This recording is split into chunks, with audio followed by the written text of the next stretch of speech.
Terceira questão. Quais as principais diferenças entre os cabeçalhos IPv6 e IPv4? Bom, aí essa terceira questão, a ideia era realmente ela vinha aí juntinha da segunda, porque justamente uma das diferenças que eu tenho com relação a IPv6 e IPv4 é a questão da fragmentação de pacotes.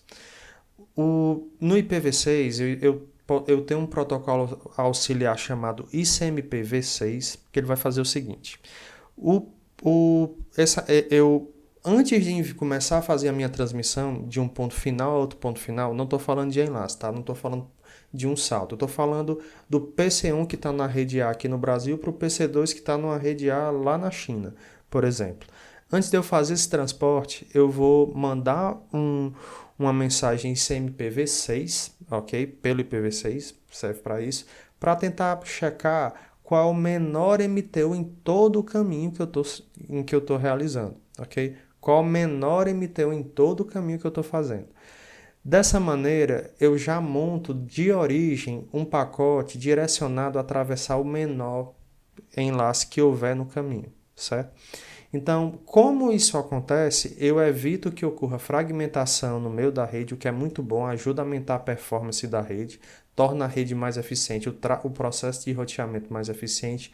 Porém, entretanto, todavia, é, isso ocorrendo, eu não tenho mais necessidade de ter esses cabeçalhos relacionados à fragmentação que nós temos lá no IPv4. Então, se a gente olhar aqui o cabeçalho IPv6, ele não vai ter essa informação de fragmentação.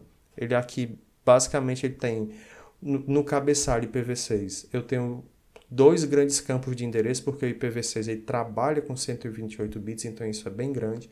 Então, essa informação, eu coloco os endereços, mas não preciso dessa informação relacionada à fragmentação. Outro ponto interessante é que se a gente olhar aqui o cabeçalho IPv6, a gente não encontra nenhuma informação relacionada a checksum, né? Que é algo presente aqui no IPv4. No IPv4 eu tenho checksum, mas no IPv6 não. Por que eu não tenho? Bom, basicamente porque no IPv6 eu entendo o seguinte: se eu faço checksum na camada de enlace, e camada de enlace faz checksum, ou seja, faz checagem de integridade de pacotes, de um modo geral faz. Camada de transporte também vai fazer a mesma coisa, não preciso fazer isso na camada de rede. Então eu ignoro esse passo no IPv6, ok? Então são esses. A gente tem alguns outros pontos que a gente poderia salientar, por exemplo, de informações.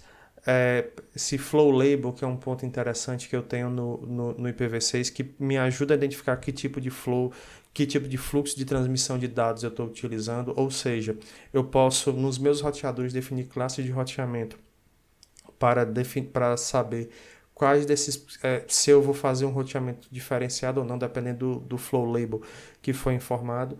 Mas acredito que de todas as informações que nós temos, essa da fragmentação e essa questão do checksum são dois pontos chaves para a gente entender algumas diferenças, não todas porque são inúmeras, mas pelo menos algumas diferenças que vieram entre IPv6 e IPv4, tá certo? Então vamos agora para a nossa quarta questão.